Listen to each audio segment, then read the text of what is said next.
85장 찬송 부르심으로 새벽 기도회를 시작하겠습니다. 85장입니다.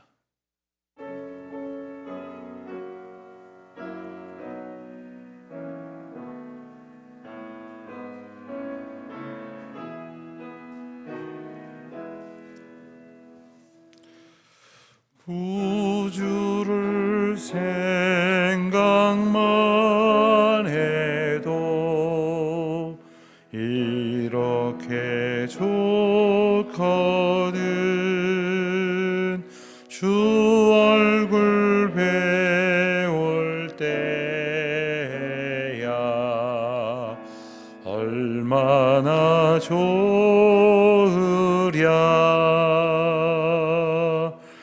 만민의 구주 예수여,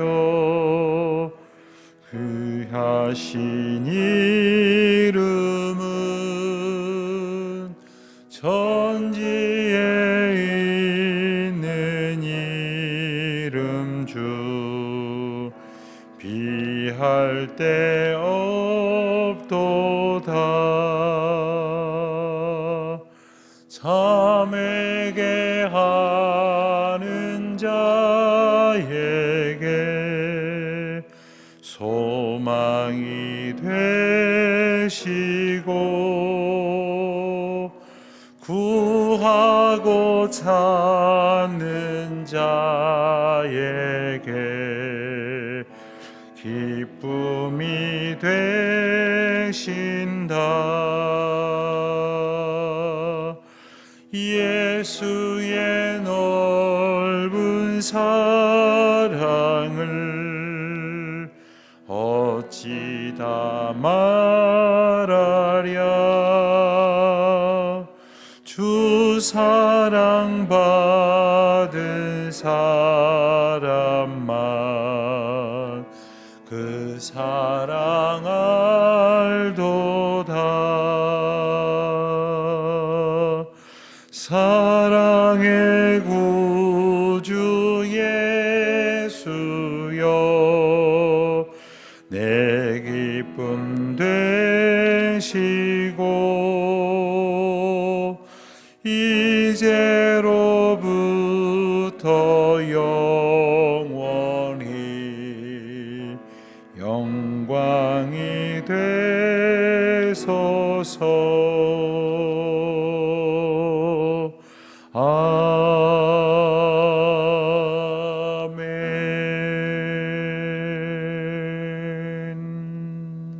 아멘. 기도하시겠습니다. 하나님 아버지, 오늘도 하나님의 은혜 가운데에 주의 전에 나오게 하시고 찬송하게 하시고 기도하게 하시니 감사합니다. 저희들의 몸과 마음이 연약하여져서 주님 앞에 나올 마음조차 품지 못할 때도 참 많이 있습니다마는, 하나님 오늘 이 아침에 주님의 인도하심을 저희들이 고백할 수 있게 하셨사오니, 오로지 오늘 하루 종일 또 우리의 남은 평생의 삶이 주님의 인도하심만을 기뻐하며 또 의지하며 또 그 거룩하신 부르심과 인도하심을 놓치지 아니하며 살아갈 수 있도록 은혜를 베풀어 주시기를 기도하옵나이다. 하나님, 저희가 저희 마음의 소견에 오른 대로 행하려 하여 하나님의 마음을 살피지 않고 구하지 아니할 때가 참 많습니다. 하나님, 성령 하나님의 온전케 하시는 은혜를 저희로 얻게 하여 주시옵시사.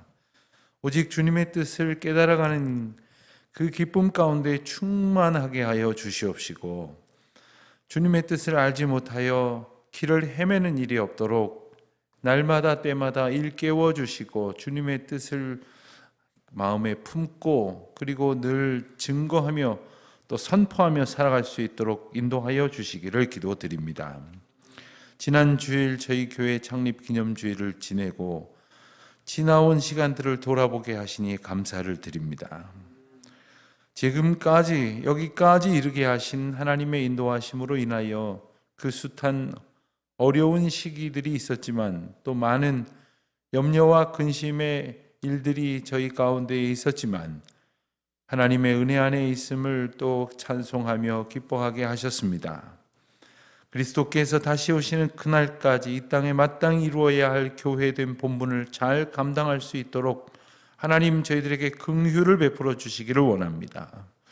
이 시기에, 이 시대에 교회가 힘을 잃어가고 있는 그러한 어지러운 세태 속에 저희들이 분투하여야 할 모든 이유를 주님께로부터 듣게 하여 주시옵시고, 이 땅의 교회들이 함께 겪고 있는 많은 어려움들이 있사오나 또 함께 하나님의 은혜를 나누며 이겨낼 수 있도록 사명 가운데 든든히 서 가는 교회들이 되게 하여 주시기를 기도드립니다. 하나님, 특별히 어려움 중에 있는 선교 현장을 하나님의 불꽃 같은 눈으로 돌보아 주시기를 기도드립니다. 또 믿음의 길에서 떨어져 나가고 있는 많은 연약한 심령들, 또 우리 자녀들, 또 공부하는 세대들, 또 내일의 불확실성 속에서 고민하는 우리 청년들에게 하나님의 강권적인 은혜와 역사하심을 허락하여 주시기를 기도드립니다. 주여, 오늘도 여러 가지 고통 가운데에서 신음하고 있는 이들이 있을 줄 압니다. 특별히 장기화되고 있는 이 코로나로 인하여 경제적인 고통이 가중되고 있는 우리 이웃들이 있습니다. 우리 교우들이 있습니다. 하나님, 정말 우리 눈앞에, 우리 곁에 있는 사람에게까지 덮쳐오고 그리고 번져오고 있는 이 코로나 감염병으로 인하여 저희들도 언제 어떤 상황 속에서 이 병에 노출될지 모르는 형편 속에 살아가고 있습니다마는, 무엇보다도 저희 마음 가운데 온전한 믿음을 품게 하여 주시옵시고, 저희가 어떤 상황에 처하여 있든지 오직 주님의 인도하심 안에 몸과 마음이 자유할 수 있도록 하나님의 은혜와 긍휼을 얻게 하여 주시기를 기도드립니다. 특별히 연로하신 어르신들, 병약한 성도님들, 코로나로 인하여 가진 고초를 겪고 있는 다양한 직업에 속하여 있는 우리 교우들에게 하나님 함께하여 주시사 오늘도 주님을 만나 주님과 동행하며 주님의 말씀으로 기뻐하며 삶으로 주님을 예배하는 감격으로 충만케 하여 주시옵소서. 우리 젊은이들과 자녀들을 가르치고 수고하시는 우리 모든 교사들과 봉사자들에게, 또한 날마다 하나님의 이름을 선포하며 찬양하며 증거하는 우리 찬양대원들과 또한 찬양으로 애쓰고 수고하는 우리 많은 동역자들에게도 오늘 이 아침이 새로운 은혜와 감격으로 충만한 날이 되게 하여 주시옵소서. 감사 찬송드리오며 우리 주 예수 그리스도의 이름으로 기도드립니다. 아멘. 히브리서 말씀을 보겠습니다. 오늘부터 이제 몇 날 동안 히브리서를 함께 묵상하고 또 공부하도록 그렇게 하겠습니다.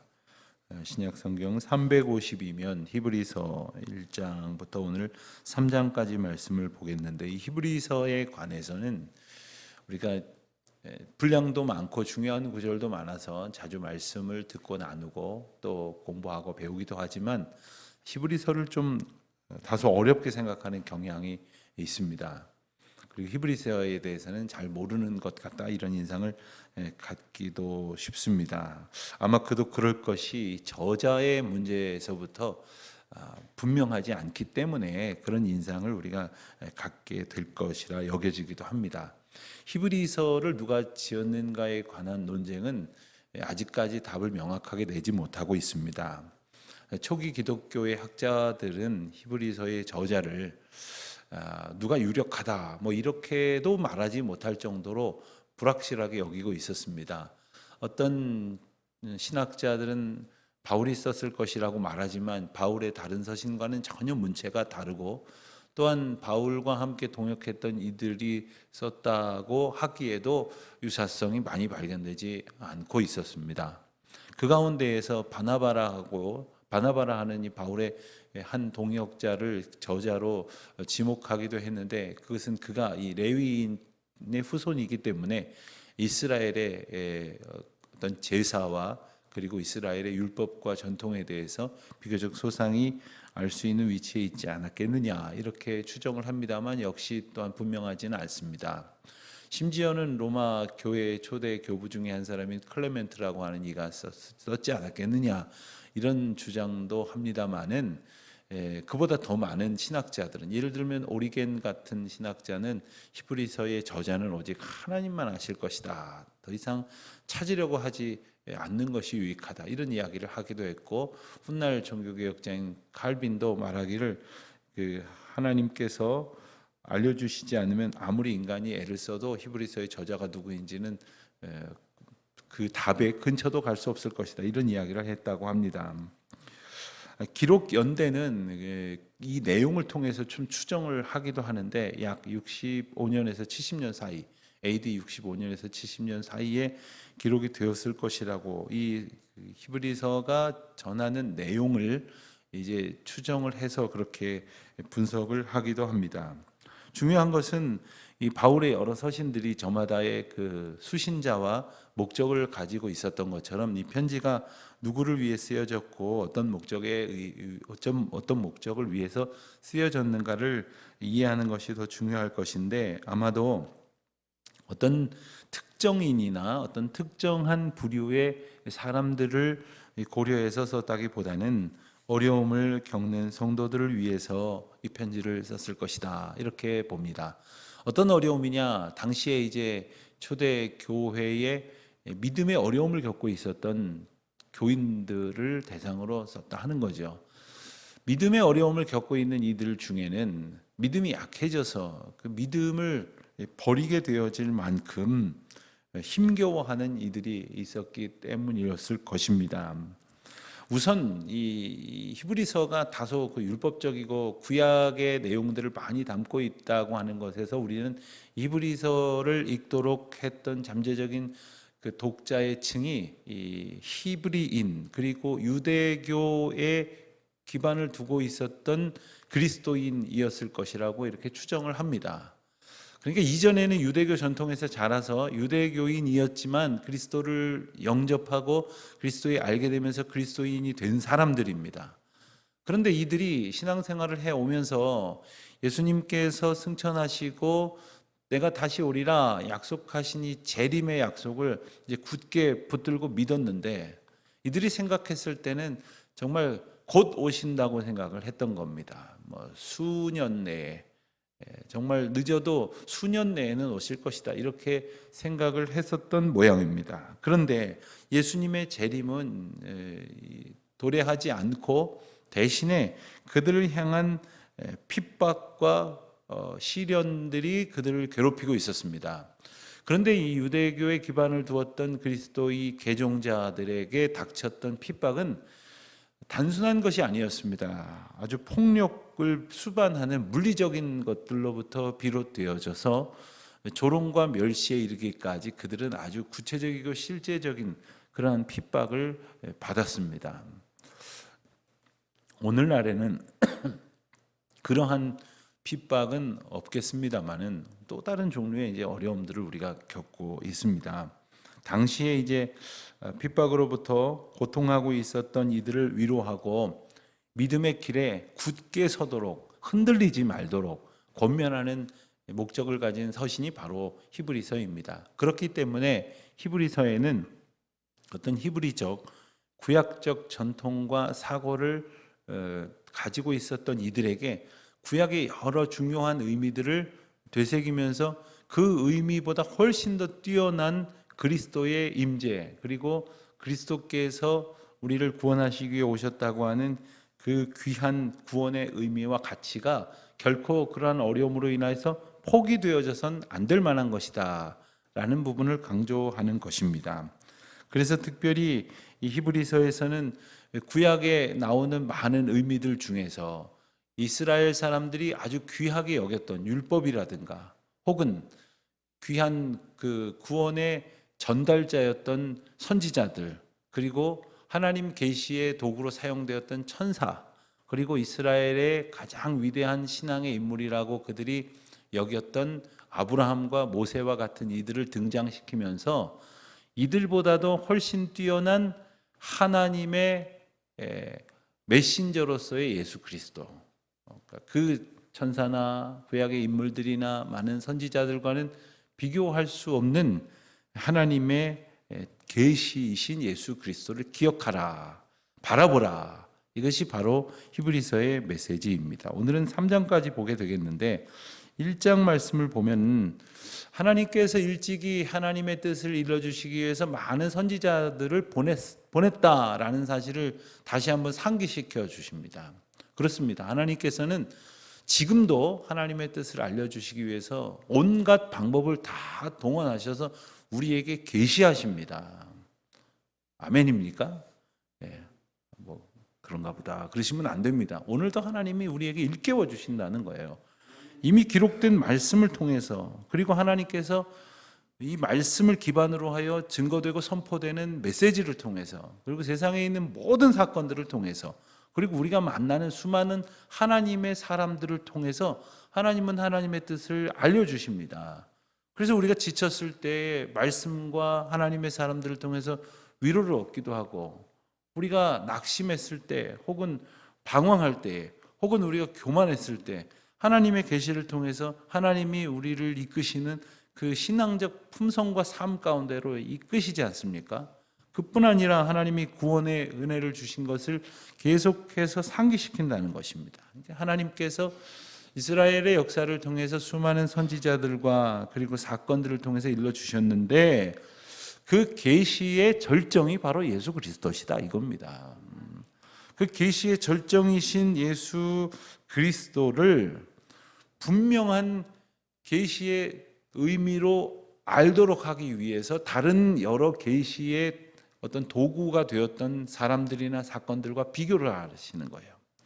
그러니까 이스라엘 백성들은 예수 그리스도의 계시자로서의 의미를 온전히 이해하지 못한다면, 그러면 대신 옛날에 그들이 생각했던 계시자들에게 다시 주목하게 될 것입니다. 히브리서 저자는 그런 방법들이나 그런 대상들보다 훨씬 더 하나님께서 분명하게 보내신 메신저가 바로 예수 그리스도신데 왜 예수 그리스도를 안 보고 딴 걸 자꾸 찾느냐 이거죠.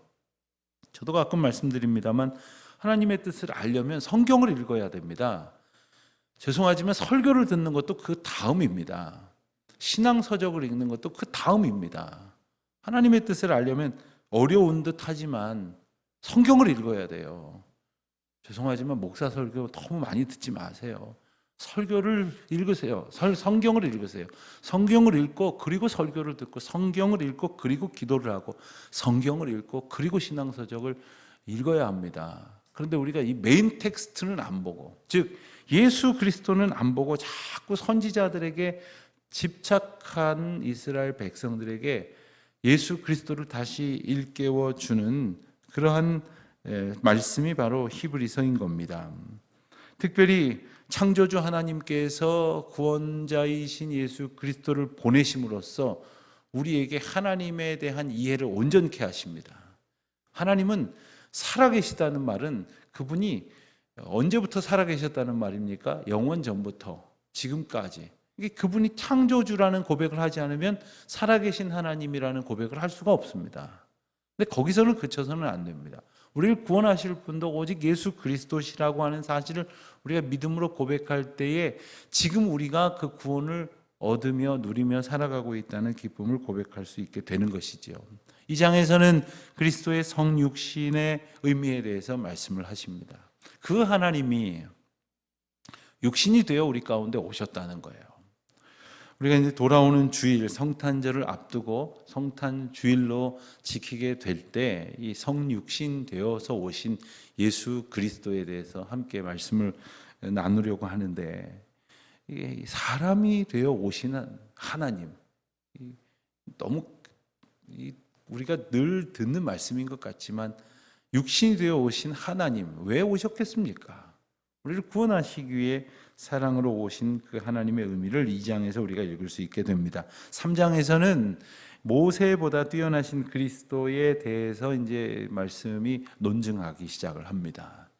모세와 그리스도를 비교하는 표현들이 나옵니다. 모세는 모세도 물론 하나님의 종이지요. 그러나 그리스도는 하나님의 아들로서 오셨다는 거예요. 모세는 이스라엘 백성들을 가나안 땅으로 이끌었지만 하나님의 뜻 가운데에서 그 앞에까지만 허락되었습니다. 그러나 하나님께서는 예수 그리스도를 통해서 하나님의 백성들을 하나님 나라에 들여지도록 허락하셨다는 중대한 차이를 언급을 하게 되죠. 이 이후로도 이제 아브라함과 또 여러 의미에 대한 비교들이 나오는데 오늘 3장의 모세의 비교까지 우리가 함께 읽게 될 것입니다. 이 시간에 1장부터 3장까지의 말씀을 먼저 읽겠습니다.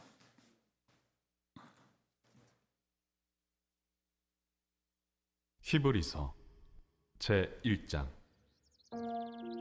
옛적의 선지자들을 통하여 여러 부분과 여러 모양으로 우리 조상들에게 말씀하신 하나님이 이 모든 날 마지막에는 아들을 통하여 우리에게 말씀하셨으니 이 아들을 만유의 상속자로 세우시고 또 그로 말미암아 모든 세계를 지으셨느니라. 이는 하나님의 영광의 광채시요 그 본체의 형상이시라. 그의 능력의 말씀으로 만물을 붙드시며 죄를 정결하게 하는 일을 하시고 높은 곳에 계신 지극히 크신 이의 우편에 앉으셨느니라. 그가 천사보다 훨씬 뛰어남은 그들보다 더욱 아름다운 이름을 기업으로 얻으심이니 하나님께서 어느 때 천사 중 누구에게 너는 내 아들이라 오늘 내가 너를 낳았다 하셨으며 또다시 나는 그에게 아버지가 되고 그는 내게 아들이 되리라 하셨느냐. 또 그가 맏아들을 이끌어 세상에 다시 들어오게 하실 때 하나님의 모든 천사들은 그에게 경배할지어다 말씀하시며 또 천사들에 관하여는 그는 그의 천사들을 바람으로 그의 사역자들을 불꽃으로 삼으시느니라 하셨으되 아들에 관하여는 하나님이여 주의 보좌는 영영하며 주의 나라의 규는 공평한 규이니이다. 주께서 의를 사랑하시고 불법을 미워하셨으니 그러므로 하나님 곧 주의 하나님이 즐거움의 기름을 주께 부어 주를 동료들보다 뛰어나게 하셨도다 하였고 또 주여, 태초에 주께서 땅에 기초를 두셨으며 하늘도 주의 손으로 지으신 바라 그것들은 멸망할 것이나 오직 주는 영존할 것이요 그것들은 다 옷과 같이 낡아지리니 의복처럼 갈아입을 것이요 그것들은 옷과 같이 변할 것이나 주는 여전하여 연대가 다함이 없으리라 하였으나 어느 때 천사 중 누구에게 내가 내 원수로 내 발등상에 되게 하기까지 너는 내 우편에 앉아 있으라 하셨느냐. 모든 천사들은 섬기는 영으로서 구원받을 상속자들을 위하여 섬기라고 보내심이 아니냐.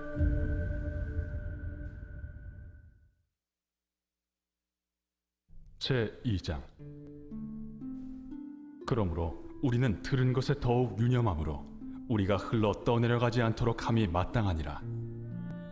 천사들을 통하여 하신 말씀이 견고하게 되어 모든 범죄함과 순종하지 아니함이 공정한 보응을 받았거든.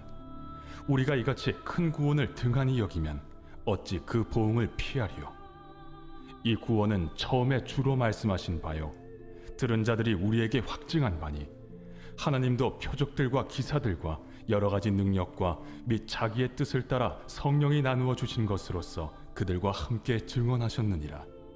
하나님이 우리가 말하는 바 장차 올 세상을 천사들에게 복종하게 하심이 아니니라. 그러나 누구인가가 어디에서 증언하여 이르되 사람이 무엇이기에 주께서 그를 생각하시며 인자가 무엇이기에 주께서 그를 돌보시나이까. 그를 잠시 동안 천사보다 못하게 하시며 영광과 존귀로 관을 씌우시며 만물을 그 발 아래에 복종하게 하셨느니라 하였으니 만물로 그에게 복종하게 하셨은즉 복종하지 않은 것이 하나도 없어야 하겠으나 지금 우리가 만물이 아직 그에게 복종하고 있는 것을 보지 못하고 오직 우리가 천사들보다 잠시 동안 못하게 하심을 입은 자 곧 죽음의 고난 받으심으로 말미암아 영광과 존귀로 관을 쓰신 예수를 보니 이를 행하심은 하나님의 은혜로 말미암아 모든 사람을 위하여 죽음을 맛보려 하심이라. 그러므로 만물이 그를 위하고 또한 그로 말미암은 이가 많은 아들들을 이끌어 영광에 들어가게 하시는 일에 그들의 구원의 창시자를 고난을 통하여 온전하게 하심이 합당하도다. 거룩하게 하시는 이와 거룩하게 함을 입은 자들이 다 한 근원에서 난지라.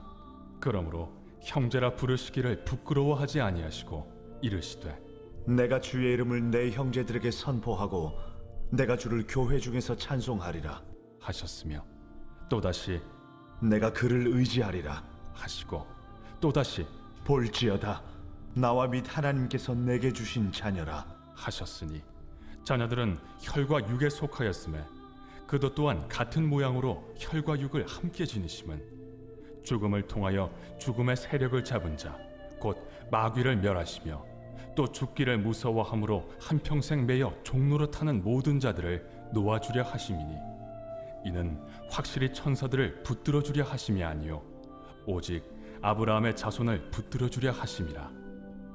그러므로 그가 범사의 형제들과 같이 되심이 마땅하도다. 이는 하나님의 일에 자비하고 신실한 대제사장이 되어 백성의 죄를 속량하려 하심이라. 그가 시험을 받아 고난을 당하셨은즉 시험 받는 자들을 능히 도우실 수 있느니라.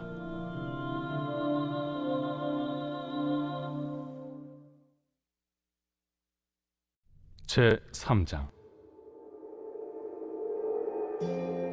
그러므로 함께 하늘의 부르심을 받은 거룩한 형제들아, 우리가 믿는 도리의 사도이시며 대제사장이신 예수를 깊이 생각하라. 그는 자기를 세우신 이에게 신실하시기를 모세가 하나님의 온 집에서 한 것과 같이 하셨으니 그는 모세보다 더욱 영광을 받을 만한 것이 마치 집 지은 자가 그 집보다 더욱 존귀함 같으니라. 집마다 지은 이가 있으니 만물을 지으신 이는 하나님이시라. 또한 모세는 장래에 말할 것을 증언하기 위하여 하나님의 온 집에서 종으로서 신실하였고 그리스도는 하나님의 집을 맡은 아들로서 그와 같이 하셨으니 우리가 소망의 확신과 자랑을 끝까지 굳게 잡고 있으면 우리는 그의 집이라. 그러므로 성령이 이르신 바와 같이 오늘 너희가 그의 음성을 듣거든 광야에서 시험하던 날에 거역하던 것 같이 너희 마음을 완고하게 하지 말라. 거기서 너희 열조가 나를 시험하여 증험하고 40년 동안 나의 행사를 보았느니라. 그러므로 내가 이 세대에게 노하여 이르기를 그들이 항상 마음이 미혹되어 내 길을 알지 못하는도다 하였고 내가 노하여 맹세한 바와 같이 그들은 내 안식에 들어오지 못하리라 하였느니라. 형제들아, 너희는 삼가 혹 너희 중에 누가 믿지 아니하는 악한 마음을 품고 살아계신 하나님에게서 떨어질까 조심할 것이요 오직 오늘이라 일컫는 동안에 매일 피차 권면하여 너희 중에 누구든지 죄의 유혹으로 완고하게 되지 않도록 하라. 우리가 시작할 때 확신한 것을 끝까지 견고히 잡고 있으면 그리스도와 함께 참여한 자가 되리라. 성경에 일렀으되 오늘 너희가 그의 음성을 듣거든 격노하시게 하던 것 같이 너희 마음을 완고하게 하지 말라 하였으니 듣고 격노하시게 하던 자가 누구냐? 모세를 따라 애굽에서 나온 모든 사람이 아니냐? 또 하나님이 40년 동안 누구에게 노하셨느냐? 그들의 시체가 광야에 엎드러진 범죄한 자들에게가 아니냐? 또 하나님이 누구에게 맹세하사 그의 안식에 들어오지 못하리라 하셨느냐? 곧 순종하지 아니하던 자들에게가 아니냐? 이로보건대 그들이 믿지 아니하므로 능히 들어가지 못한 것이라. 기도하시겠습니다. 하늘에 계신 우리 아버지, 아버지의 이름을 거룩하게 하시며 아버지의 나라가 오게 하시며 아버지의 뜻이 하늘에서와 같이 땅에서도 이루어지게 하소서. 오늘 우리에게 일용할 양식을 주시고 우리가 우리에게 잘못한 사람을 우리 죄를 용서하여 주시고 우리를 시험에 빠지지 않게 하시고 악에서 구하소서. 나라와 권능과 영광이 영원히 아버지의 것입니다. 아멘. 자유로이 기도하신 후에 돌아들어 가시겠습니다.